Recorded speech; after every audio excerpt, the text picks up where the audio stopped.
Bienvenidos a un nuevo episodio de nuestro podcast. Como estáis viendo, me siguen acompañando Sandra y Yurani, que estuvieron conmigo en los dos anteriores capítulos. Es un placer que estemos una vez más aquí para aprender y para crecer juntos en lo que la Biblia nos enseña.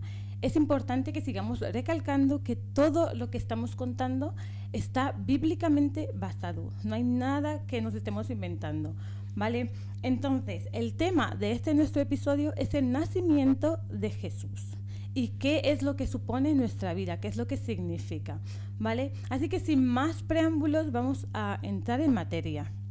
Entonces, lo importante, lo básico que tenemos que saber ahora mismo es la genealogía de Jesús, porque la verdad es que nos cuenta que hay muchísimos personajes que se incluyen en esta genealogía, ¿verdad?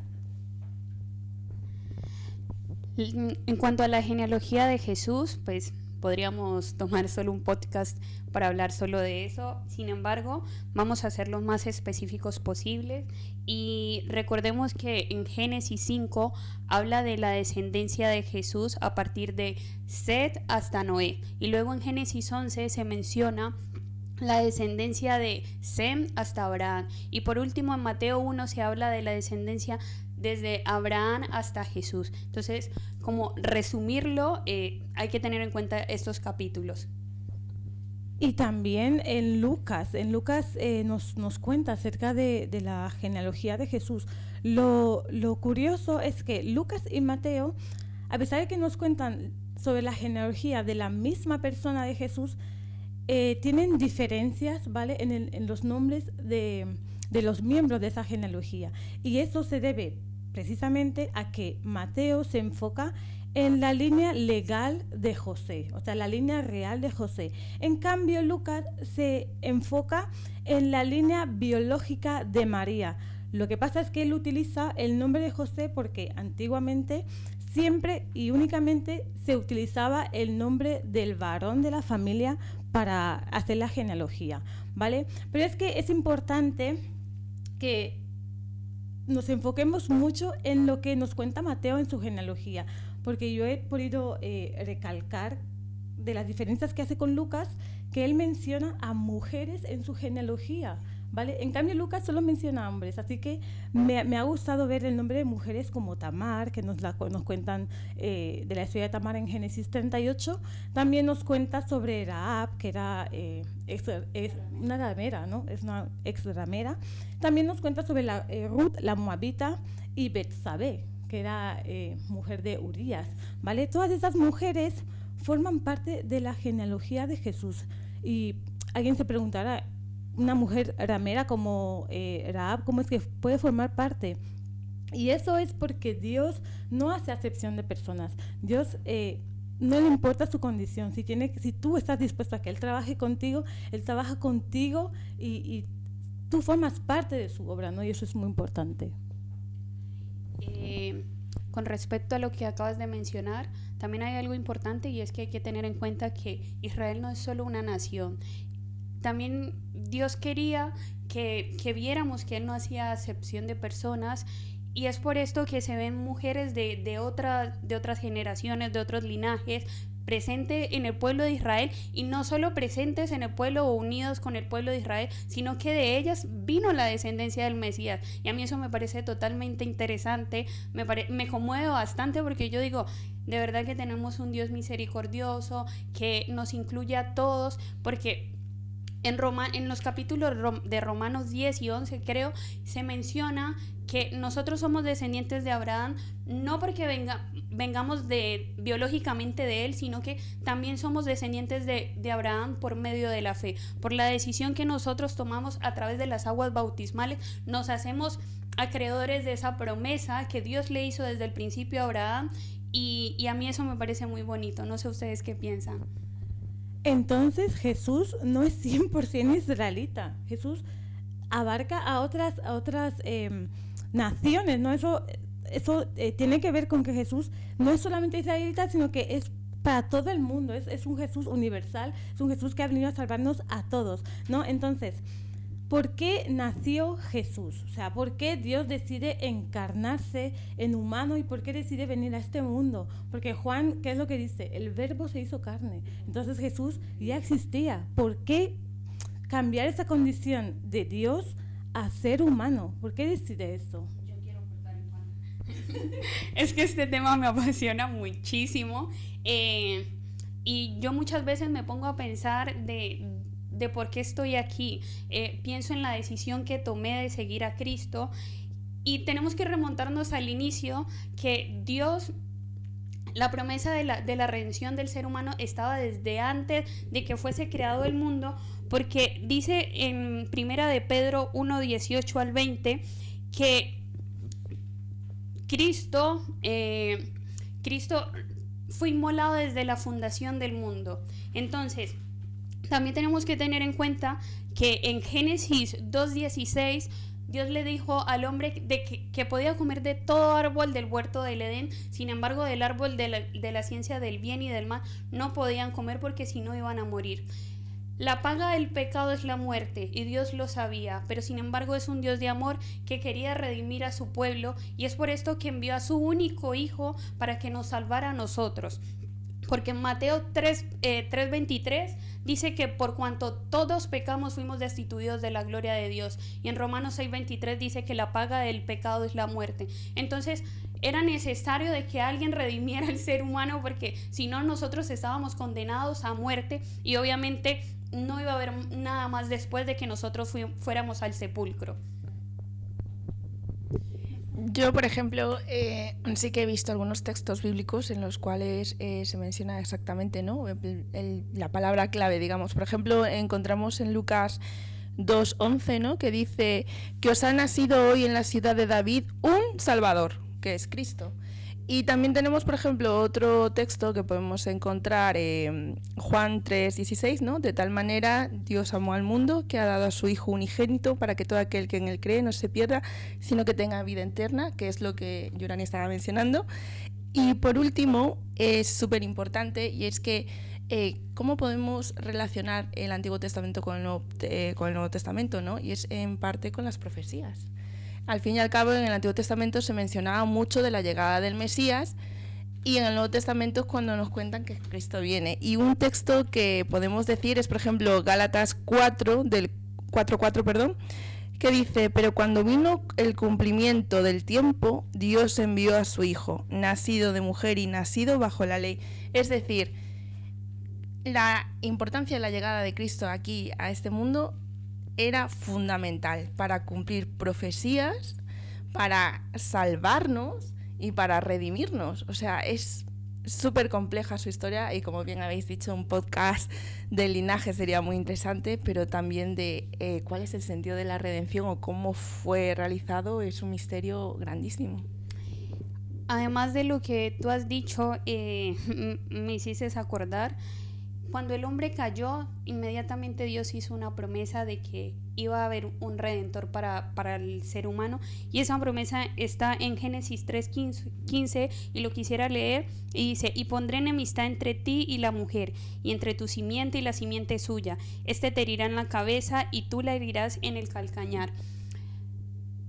Cristo también sufrió por la redención de nosotros. O sea, no es simplemente de que por ser Dios vino, nos salvó y ya, simplemente hice presencia. No, a Cristo le costó, porque Cristo quedó con heridas en sus manos, en sus pies, en sus costados, y de hecho la misma Biblia nos muestra de que cuando Cristo venga en gloria de los cielos, nosotros podremos ver sus heridas. Entonces, a mí esto, la verdad, esto me llena de mucho gozo, y me gusta hablar de esto porque veo cuán amor tuvo Dios para con nosotros. Sí, qué importante, ¿no? Recordar los motivos por los cuales Jesús vino a este mundo, ¿no? Y podemos hacer un resumen de todos ellos. Yo tengo anotado que vino para salvarnos del pecado, como mencionaste, Sandra, vino para revelar a Dios, ¿vale? Porque, por ejemplo, en Juan 14, ¿vale? Nos está contando Juan 14, a partir del 8, nos cuenta que Felipe le dice a Jesús: muéstranos al Padre y eso nos basta. Entonces Jesús le dice: pero Felipe, tanto tiempo que estoy con vosotros y tú todavía no me has visto, o sea, ¿no te acuerdas de que estoy aquí? Yo estoy aquí, el Padre está en mí. Si me conocierais, sabríais que el Padre está en mí, habríais visto al Padre, ¿vale? Entonces, Él vino para revelar a Dios y también vino para derrotar al diablo, le derrotó con su resurrección y también cuando le tentó en el desierto, nos dio una lección de cómo podemos vencer, ¿no? Siempre... dominio propio, ¿no? Exacto, dominio propio. Y siempre venciendo, porque tenemos a Jesús, como dice en Filipenses 4:3, ¿no? Todo lo puedo en Cristo que me fortalece. También nos muestra que Jesús vino para cumplir las profecías. Cuando Jesús dice, no penséis que he venido a abolir la ley y los profetas. No vine a eso, sino que vine a hacerlo cumplir, ¿verdad? Y también vino para dar vida eterna. O sea, dice en Juan 10:10, vine para daros vida y para daros vida en abundancia. Eso va en línea con Juan 3:16, ¿no? Porque de tal manera como estabais mencionando vosotras. Y que recordemos que Dios tuvo un amor tan grande, que nos envió a su Hijo. Se hizo hombre, vino por nosotros y hizo ese sacrificio. Por eso es importante que tengamos conocimiento de lo que es la Navidad, lo que estamos realmente celebrando, ¿vale? Además, Cristo era el único que podía venir a arrebatar las llaves de la mortalidad del ser humano. Entonces, por medio de Cristo de Jesús es que nos hacemos inmortales, porque aceptamos ese sacrificio que Él hizo en la cruz y nos hacemos acreedores de ser parte de la familia de Dios. Qué bueno, me parece muy bueno lo que nos has contado ahora. Entonces, yo estoy pensando en el día 25 de diciembre. ¿En nuestras Biblias hay algún lugar donde nos diga exactamente la fecha, día, hora, mes, año en que nació nuestro Jesús? ¿Por qué lo estamos celebrando el día 25 de diciembre? No sé, chicas, tenéis que aclararme esta duda, porque es que como hacemos todo bíblicamente basado, intentamos que nuestras vidas reflejen lo que dice la Biblia. ¿Por qué lo estamos celebrando el día 25 de diciembre? ¿Acaso la Biblia menciona una fecha específica? La Biblia no menciona una fecha específica, pero si algo tenemos claro es que Jesús no nació el 25 de diciembre. En el capítulo 2 de Lucas se habla acerca del nacimiento de Jesús, y específicamente en el versículo 8 aparece un ángel a los pastores y dice: habían pastores en la misma región que velaban y guardaban las vigilias de la noche sobre sus rebaños. Dice que estos pastores estaban trabajando junto con los rebaños, y si hubiese nacido en diciembre esto era imposible, porque evidentemente hacía mucho frío, los rebaños tenían que estar resguardados, pero aquí dice en la Biblia que estaban haciendo esto. Entonces, sí, o sea, entonces podemos decir que no nació en invierno, ¿no? Porque claro, como los pastores estaban velando y cuidando a sus ovejas, no era costumbre en Israel, ¿no? En Judea, en aquel entonces, que los pastores en invierno estuvieran cuidando a sus ovejas, ¿no? Entonces, en invierno lo que ellos hacían era resguardar, como tú dijiste. Pero entonces, ¿por qué celebramos el día 25? ¿De dónde viene esa tradición? Pues a ver, tenemos que tener presente que este hecho se produjo en un cambio en el siglo IV. Fue la Iglesia en Roma que decidió cambiar la fecha, porque tener presente que el Imperio Romano había conquistado muchos territorios, los cuales cada uno tenía su propia cultura. Y para poder unificarlas, pues había que provocar ciertos cambios. Y uno de ellos fue sustituir la festividad del Sol Invictus y los Saturnales, que se celebran en invierno, por la sustitución e instaurar el nacimiento de Dios para ese día, bajo la indicación de que Jesús sería el sol de este mundo, el centro de este mundo, ¿no? Entonces, por esa razón provocaron este cambio. Entonces, podemos concluir que fue una cristianización de lo pagano, ¿verdad? Exacto, eso es. Claro, entonces cristianizaron, o sea, cuando Roma se convierte al cristianismo, lo que hace es cristianizar todo lo pagano que ellos tenían. Y no solo lo han hecho con la festividad del Sol Invictus, como estabas mencionando, Sandra, que pusieron ahí el nacimiento de Jesús, ¿vale? Sino también lo hicieron, por ejemplo, con el día domingo, que era el día en el que ellos sí que adoraban al Señor, ¿vale? Porque los cristianos primitivos, recordemos que ellos se iban a la sinagoga como lo hacía Jesús en sábado, pero cuando Roma se convierte al cristianismo, cambian muchísimas cosas. Sí, de hecho quería añadir una cosita, y es que es verdad que, por ejemplo, ¿por qué los judíos aceptaron este cambio, no? Tener presente que cuando se produce este cambio suelen ser reuniones largas, ¿no? Concilios en los cuales se traen a diferentes representantes, y digamos que es como, yo te cambio esto a cambio de esto, tú aceptas. Claro, son tratados que todavía se siguen haciendo hoy en día en el Congreso, pero digamos que tuvo que haber un consenso entre todos, y así es como se aceptaron hacer estos cambios. Y también hay que tener presente que todavía hay esculturas y tal que se cambiaron, ¿no? O sea, dioses romanos pasaron a ser cristianos, o los propios apóstoles, ¿no? De las estructuras. La verdad es que es bastante complejo el tema. Claro, lo que estás mencionando me recuerda el Júpiter, ¿vale? Que tienen ahí, que cambiaron a Júpiter por Pedro. Y la gente te dice, no, es que este es Pedro. It's like, vale, ok, lo que digáis, ¿vale? Pero entonces tenemos que tener en cuenta que Jesús no nació el día 25, ¿vale? Pese a que lo estamos celebrando esta fecha, y ya nos han contado por qué. Entonces, ¿dónde podemos poner el foco? Porque recordemos que durante todo el año, no hay otra fecha en la que la humanidad pueda celebrar ese nacimiento, esa promesa, ¿no? que nos hicieron. Por ejemplo, en el libro de Isaías muestra que se hicieron promesas y profecías acerca de que Jesús iba a venir, ¿vale? Pero durante todo el año no hay ninguna otra fecha en la que los cristianos podamos tener una celebración de que nuestro Jesús ha llegado. Entonces, nosotros, sabiendo que esta fiesta es de origen pagano, ¿vale? Pese a que lo celebramos, ¿cuál debe ser nuestro enfoque para que sigamos como los caminos de Dios, para que estemos conectados con el propósito que Dios tiene para nosotros en ese día? Bueno, adelante. Lo siento, Sandra. Adelante. Es que yo siento que lo más importante es poner nuestra mirada en la cruz. Jesús vino a este mundo con un solo propósito, y era morir por nosotros. Entonces tenemos que ver ese sacrificio, recordarlo, y la única forma que nosotros tenemos para devolverle eso que Cristo hizo por nosotros es a través de la obediencia, de recordar ese sacrificio, de mirar cómo vivió Jesús, cómo fue su vida durante su ministerio, e intentar de imitar lo que Él hizo, porque tenemos que ser imitadores de Cristo. Porque yo me pongo a analizar la vida de Jesús y digo, nosotros no somos nada al lado de Él. Entonces siento que es una festividad que, aunque no tiene un trasfondo cristiano, es una buena oportunidad para que nosotros recordemos todo lo que hizo Jesús por nosotros, e intentar escudriñar un poco de su vida y avanzar por medio de Él. Es que creo que ahí recalca, ¿no?, la importancia. Es verdad que la Biblia no prohíbe como tal, ¿no? Y es verdad que en la Biblia tampoco se celebran los nacimientos. Es súper importante e interesante ese detalle. Pero es que el mundo, si os dais cuenta, se detiene por las fiestas. Sí. El mundo hace un parón en el trabajo, en los vuelos, y todo el mundo de repente le invade una alegría y una serenidad, y la gente se perdona, las familias se reúnen.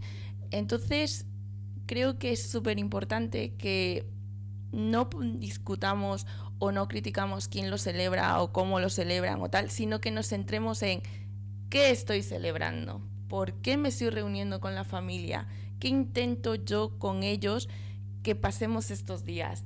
Sino que no lo dejemos solo en mirar luces o decorar, sino que sea algo más profundo, ¿no? Y que al menos si hay un momento en el cual nos podemos juntar todos y estar súper happy, pues decir, oye, mira, yo te quiero mencionar que esta fecha que tanto el mundo hace hincapié es porque Cristo vino. Y sobre todo decir, ¿por qué razón vino?